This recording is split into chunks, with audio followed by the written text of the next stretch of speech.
Om Sri Veera Raghavaya Namaha. Pranam to Guruji Raghavacharya Garu. Pranam to Guruji PVK Punishwar. In the serial of talk of Nakshatra Digbala, Dr.Satya Sree's talk on 7th Bhava. I trust you all would have enjoyed childbirth, the 5th house. We all know what is 7th house. 7th house is spouse, not only spouse. How people will talk to you, how we will associate with other person, opposite person, is the 7th house. And foreign travels, etc., etc. There are so many things. But here, exactly, Dr. Satya Sree is going to talk on this.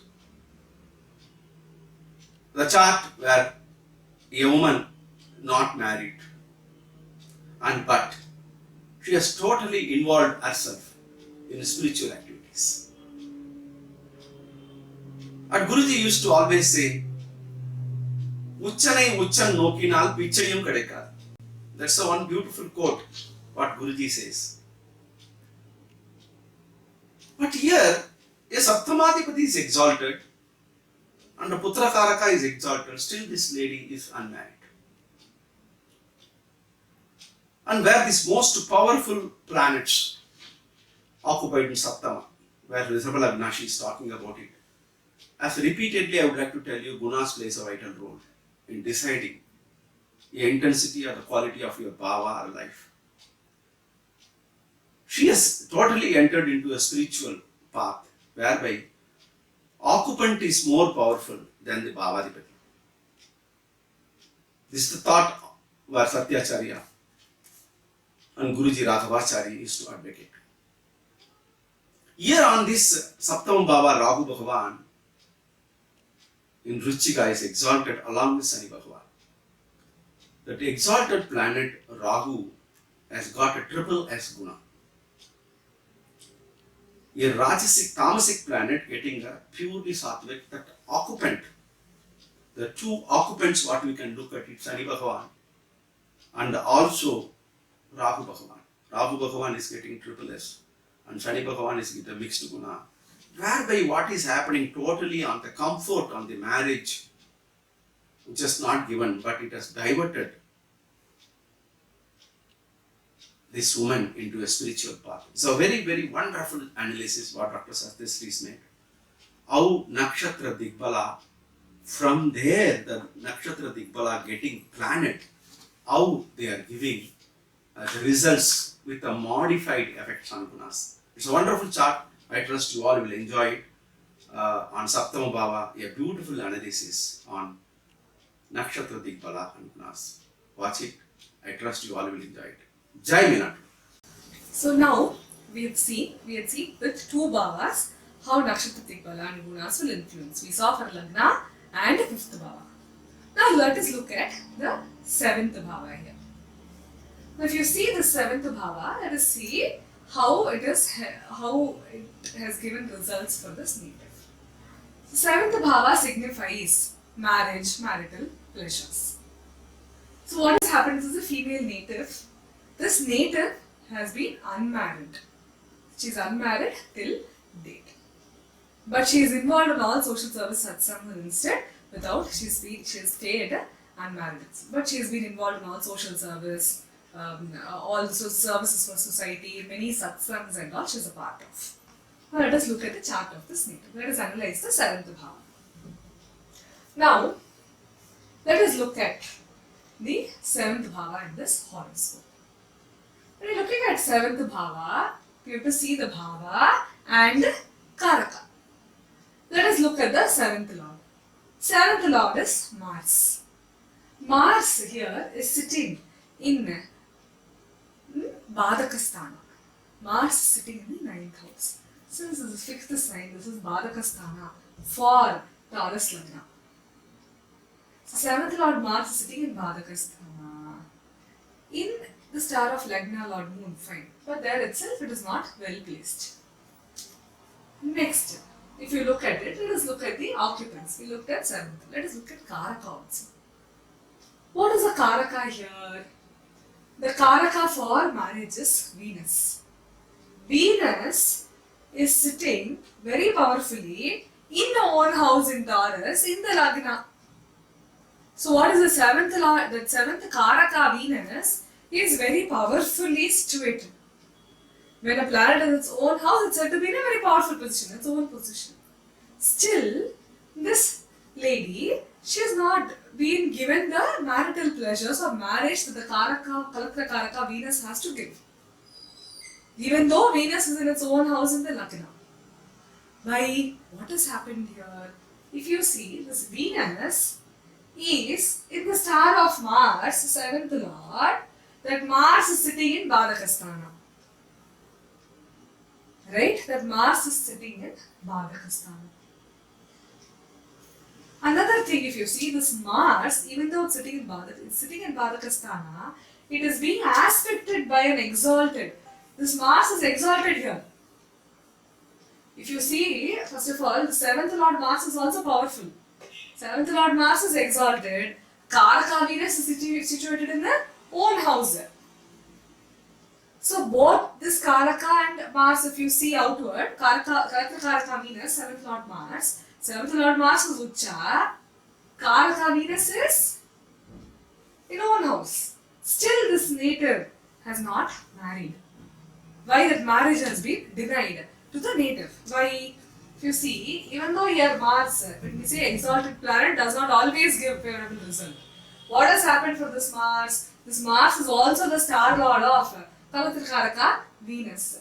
So what has happened to this Mars? This Mars is sitting in Badakasthana. This Mars is sitting in Badakasthana, first of all. And what has happened is being aspected by an exalted 8th Lord Jupiter. Jupiter is 8th Lord here. So it's been aspected by an exalted 8th Lord Jupiter. So this Mars, even though it is exalted, it's Badakasthana, 8th strong, 8th connection it has got. So what has happened here? It has become powerless. The 7th Lord Mars has become powerless. Okay. So what has happened in Kalatra, even because it's also the star lord of Kalatra Venus, it is not allowed Venus also. It is not given any power to the Venus also, despite being despite being in its exaltation house. Now, anyway, for a house, if you look at any bhava, the occupants occupants are said to be the main deciders for what results the bhavas are going to give. So let us look at the occupants here. First, look at the 7th occupant. Rahu and Saturn are sitting in 7th house. Both Rahu and Saturn have gained beautiful Digbala. Right? Both Rahu and Saturn have got a Digbala. How they sit in the 7th house itself. So both Rahu and Saturn have got Digbala. But what has happened here? The Saturn, what has happened? The Saturn is a Badaka for the Lagna. So we discussed earlier, when all planets are powerful, it will not give result. What happens if 6th, 8th, 12th are powerful? Or if Badaka, Marakas are powerful? Will they give a beneficial result? No. So here what happened? The 7th occupants are also powerful. So when you're sitting in that house, they have to give good result for that bhava. Right? So when I'm sitting in a house and I'm powerful, I have to give good result. But who is powerful? Saturn is sitting in the 7th house. Saturn Badaka for this Lagna. He is powerfully sitting in the 7th house. Saturn has got Nakshatra Digbala. Saturn is sitting in the 7th house itself has got Digbala. But what has happened? What has happened here? The Saturn, even though it has got Digbala, it is a Badaka which is getting Digbala here, which has added Badha to the 7th house. The 7th house, 7th Bhava, actually it has brought in malefic influence to the 7th house. It is not anything normal, but influence with the Digbala. And if you see, the Saturn has also largely, it first is step own guna, but it has got Rajasic guna also. T and R. So, when Tamasa gets Tamasa, it is good. But here, Tamasa getting Tamasa, so Badaka Saturn is getting a Tamasa guna. So, for the first step. So, Badaka Saturn is becoming powerful here in the 7th house. So which planet is becoming powerful is also very important. Plus, Saturn is placed in Anuradha Nakshatra in the 7th house. Our Dr. Raja, he says, after a lot of research, he says that, even Parapuja Guruji Meena to says that in this house in Scorpio, even if House Lord Mars is present, if Saturn is in Anuradha Nakshatra, Saturn is only considered to be the most powerful in this house. Saturn is considered to be, irrespective of what other planet is placed in this house. If Saturn in Anuradha Nakshatra is in Scorpio, Saturn is only the most powerful planet there. And this most powerful planet Saturn has turned out to be the Badaka for this Lagna. And this Badaka is aspecting Venus also, and the same Badaka is aspecting 7th Lord Mars also, powerfully with the Nakshatra Digbala. And here if you see, even though there is no powerful benefit to counter this Saturn, because Saturn in Anuradha Nakshatra is extremely powerful in the 7th house. There is no benefic counter to this. There is no benefic here, only 8th Lord is no benefic aspect is there on the 7th house. This Badaka Saturn, Rahu is also malefic. Both Saturn and Rahu malefics, and this Rahu again is exalted in Scorpio. According to Venus Nakshatra Siddhantha, Rahu is exalted in Scorpio and Ketu is debilitated. Rahu Ketu exalted in Scorpio, Rahu Ketu debilitated in Taurus. Ketu debilitated, Rahu exalted. See here, Rahu is also malefic. In 7th house, this malefic Rahu exalted, Saturn is more powerful, even more powerful because it is Badaka. Rahu represents Saturn also, representing Badaka here.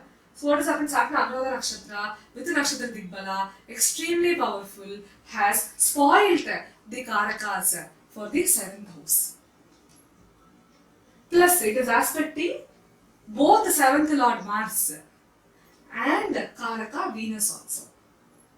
Now let us come to Venus. Venus is in conjunction with Ketu. Ketu gains Digbala from 10th Lord, 10th house. Ketu is being aspected by 10th Lord Saturn. So this malefic Ketu has gained Digbala. Which planet is gaining Digbala is also important. Malefic Ketu has gained Digbala here. That too in a Rajasic star. This Ketu, Tamasic Ketu, has gained undesirable guna. Ketu being malefic, it has also acquired undesirable guna. So Tamasic Ketu has acquired RRS guna. Largely Rajasic guna it has acquired. So this Kalatra Karaka Venus is in its own house. But it is in conjunction with this powerful Ketu which has got Digbala. That Ketu, Tamasic Ketu has got a Rajasic guna here. Largely Rajasic guna, RRS. And where are these Ketu and Venus in conjunction? They are in conjunction in the natural 2nd house. 2nd house denotes Kutumbasthana, house for family. It's a bhava for family. So where is this Ketu? Powerfully situated in natural 2nd house. So it's situated in natural 2nd house along with the Kalatra Karaka Venus. That Kalatra Karaka Venus has come under the influence of Badaka Saturn, powerfully aspected by Badaka Saturn. So what has happened? This Venus has spoiled the Karakatvas. This Ketu and Badaka Saturn aspecting this natural 2nd house have spoiled the Karakas of Venus, Kalatra Karaka Venus as well as this natural 2nd, the Kutumba. So 2 Karakatvas have got spoiled here. Kutumba Karakatvas and Venus, Kalatra Karaka, Venus Karakatvas have got spoiled here. So even though here Kalatra Karaka Venus is in own house, powerfully posited, Mars exalted, powerfully posited, both have failed to deliver result for the native. Further, 7th house, Saturn and Rahu are both with Digbala. But as I said earlier, which planet gains Digbala is important. So here, Badaka Saturn powerfully in Anuradha Nakshatra. In Scorpio, Saturn Anuradha Nakshatra is the most powerful planet. This Saturn being Badaka for this Lagna in Anuradha Nakshatra, sitting in the 7th house, gaining Digbala, it has not delivered a favorable result here. Because which planet has gained Digbala? Badaka has gained Digbala. This is aspecting 7th Lord, this is aspecting Karaka Venus, spoiling the Karakatvas of the 7th house. Hence, here you can see that the Nakshatra Digbala and Gunas, along with Gunas, have not given a favorable result for the native, but have denied marriage to this native. But still, there has been a small relief here. What is the relief? Then I am saying even 8th Lord Jupiter, 8th connection also has come to this house. Even if 8th connections and all have come, the occupants for 7th house, Rahu is in, slight relief is there. Rahu is in triple S guna. Rahu is in Satvika guna. Even though this Jupiter is 8th Lord, it is in Satvika guna, it is aspecting as 8th Lord Jupiter is aspecting 7th Mars, it is aspecting 7th Lord, 7th house and 7th Lord, and this occupant Rahu is also in triple S guna. So what has happened, since who is wielding the Satvika guna is also important. Since 8th Lord Jupiter is bringing in Satvika, 8th Lord Jupiter is bringing in Satvika to 7th, and 7th Lord and 7th house. 7th occupant is Rahu. A malefic Rahu is giving Satvika guna in Scorpio, in conjunction with this Saturn. So what has happened? Satvika guna dominance is there, but because it is being dispensed, it is being given through 8th Lord here and the malefic Rahu, which is in conjunction with the in Scorpio, the Satvika guna has not given material pleasures for the 7th house. Instead, in the Satvika form, it has boosted the other Karakatvas. What are the other Karakatvas? 7th house also represents the people, the opposite you. Who is opposite you? The people that you are interacting with. The people you are surrounded by is also represented. Network that you have, network of acquaintances is also represented by this 7th house. So what has happened? Because 8th Lord Satvika, 8th Lord Jupiter, Satvika guna is aspecting 7th house, 7th Lord, and 7th occupant Rahu itself is in Satvika guna. This lady, even though marriage has been denied, instead she has been surrounded. She went into satsangs, in good people, scholars. She's surrounded by gurus, acharyas, their blessings. She goes to temples regularly. So such kind of people, it has given her good association. So Satvika guna here, even though Satvika dominance has come, because of strong Nakshatra Digbala of malefics, Badaka, and again Badaka and malefic here, it has denied material prosperity for the native for the 7th house. Still, because 8th Lord Jupiter is wielding Satvika guna, malefic Rahu is wielding Satvika guna, the Satvika guna, because it's come through 8th house, 8th house does not give material prosperity, but it gives deep occult connections, Siddha Purusha connections and all it will give. So what has happened to this native? Since those required houses that required Satvika connection has come here, even though material pleasures got denied, she got satsang associations with Guru and Acharya. So thus beautifully you can see from this horoscope that when a planet gains Nakshatra Digbala, it is not always going to give a favorable result. Which planet is gaining Digbala is also important. And we can also see how gunas have modified the result to be given for the 7th Bhava. Here both Karaka Lord are powerful. The occupant also has Digbala. Still, they have not given the material prosperity required for that Bhava because malefics have gained upper hand here. But still, we have also beautifully seen how gunas have given the required result.